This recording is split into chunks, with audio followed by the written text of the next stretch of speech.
इस देश में एक भी मस्जिद अपने हाथ से नहीं बनाई। तुमने हर मंदिर तोड़ा और उसके ऊपर गुम्मद बना दी, तुमने कुछ नहीं बनाया। अगर तुम्हारा इस्लामिक आर्किटेक्चर नाम का कोई फ्रॉड था तो भाई मुझे बताइए, सऊदी अरब में कितने ताजमहल बने हैं, कितनी कुतुब मीनार बनी हैं? झूठे मक्कारों, किसी के मकान पे कब्जा करके नेम प्लेट लगाने से तुम्हारा मकान नहीं हो जाता। अगर इतना ही आर्किटेक्चर था तो कुछ दिखाई देता ना हमें। तुम जिन जगहों का हवाला देते हो, ईरान 77 से पहले क्या था, तुमने क्या बना दिया? और तुम्हारी तो ख्वाहिशात भी बड़ी अजीब और गरीब हैं। तुम इस देश से यहूदियों को समाप्त करना चाहते हो, वो शैतान है तुम्हारी निगाह में। काफिरों को खत्म करना चाहते हो, वो भी शैतान है तुम्हारी निगाह में। लेकिन मूर्खों, तुम्हें यहूदी की बनाई AK-47 से ही समाप्त करोगे उसे? तुमसे कुछ नहीं बनाया गया अभी तक।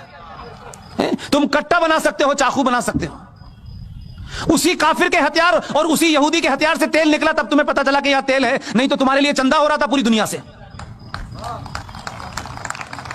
तुम तो इतने एहसान फरामोश हो कि जिन्होंने तुम्हें कपड़े पहनना सिखाया, जिनकी वजह से पूरी दुनिया में आज ये कहते हो कि हम बहुत ताकतवर हैं, जिनकी बुनियाद पे हो आज भी वो टैप बंद कर दें तो टैप खोलना नहीं आता तुम्हें। चटाई और लोटा लेकर के अल्लाह को याद करने से कुछ नहीं होता। और आप इतने मक्कार हैं, इतने बुज़दिल हैं, आपका ईमान तो उस दिन पता चल गया कि आप रहते हिंदुस्तान में हैं, लेकिन आपका दिल धड़कता है फलस्तीन के मुसलमान के लिए, जिससे आपका कोई रिश्ता नहीं है। लेकिन अगर फलस्तीन के मुसलमान के लिए भारत की सरकारों पे दबाव बनाया जाए कि साहब फलस्तीन के हकों की, उनके मानव अधिकारों का हनन हो रहा है, तो हम इजराइल से संबंध नहीं रखना चाहिए। आपने भारत की बौनी सरकारों को सामने दबा दिया होगा, डरा दिया होगा, या भारत की सरकार इजराइल के साथ संबंध न रखे क्योंकि आपको तकलीफ होती है कि वहां जो आतंकवादी हैं, जो हमास है, जो इजराइल के लोगों से लड़ती है। आप मुझे बताइए, आपकी सारी ईमानदारी, आपकी ताकत कहां चली गई जब इसी मुल्क के बॉर्डर से लगता हुआ एक मुल्क है चीन, उसने कहा दाढ़ी आधी, पजामा नीचे, अजान बंद, मस्जिद खत्म, रोजा आधा और मोहम्मद का नाम रखा तो ऊपर।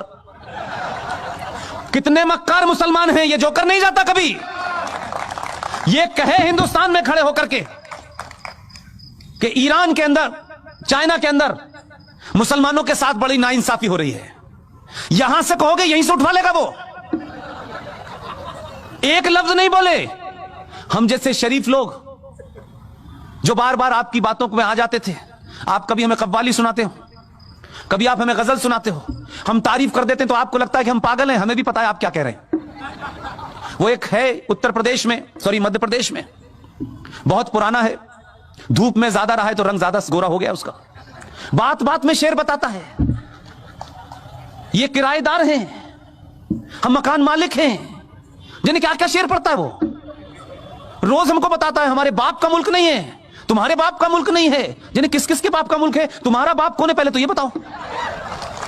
अरे अपने बाप का तो चयन कर लो, इस मुल्क के बाप का बताओ। हमको पता है हमारा बाप कौन है, और गलतफहमी ना रहे। हमने नहीं कहा था कि भाई गांधी जी को हमारा बाप बनाओ, किसी ने बना दिया, हमने मान लिया। हम आज भी नहीं मानते।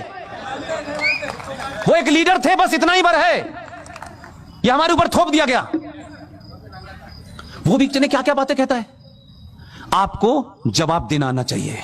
ये जो ताकतें हैं जिन्होंने इस देश में हिंदू मुस्लिम भाईचारे की आड़ में इस देश को मुसलमानों ने खोखला कर दिया,